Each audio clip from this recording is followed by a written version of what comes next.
ইউটিউবে কন্টেন্ট বানিয়ে উপার্জন বর্তমানে নতুন কিছু নয়।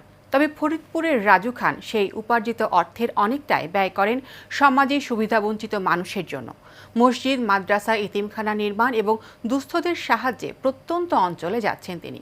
সোশ্যাল মিডিয়ায় শেয়ার করা এসব ভিডিও দেখে সমাজের বিত্তবানরা যেন অবহেলিতদের পাশে দাঁড়ান, এই প্রত্যাশা রাজু খানের। ফরিদপুর থেকে স্বপন মাহমুদের রিপোর্ট, জানাচ্ছেন জাবালুন নূর। বন্ধুরা, আশা করি সবাই ভালো আছেন। আমরা যাচ্ছি সেই বাড়িতে। ইউটিউব চ্যানেলে কন্টেন্ট বানিয়ে এখন এলাকায় জনপ্রিয় রাজু খান।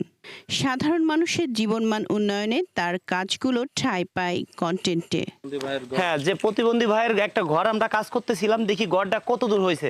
ইউটিউবের আয়ের টাকায় সমাজের অবহেলিত মানুষদের সাহায্য করায় প্রশংসা পাচ্ছেন তিনি। রাজু ভাই খুবই ভালো লোক। উনি গরিব মানুষের মেয়েদের বিয়ে শাদিতে টাকা পয়সা সাহায্য করে।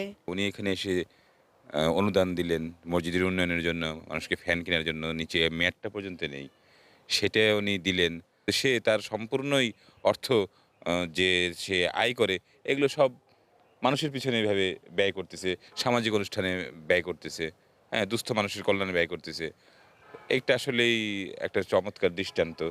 রাজু খান অন্যদের জন্য এক অনুপ্রেরণার। তার মতো সামাজিক দায়িত্ব পালনে সবাই এগিয়ে আসলে সমাজে সুবিধাবঞ্চিত মানুষগুলো ভালো থাকবে, এমনটাই মনে করেন এলাকাবাসী। ভালো কাজ যদি করে সাকসেস হতে পারি, আর একটা ভালো কাজ করতে মন চায়।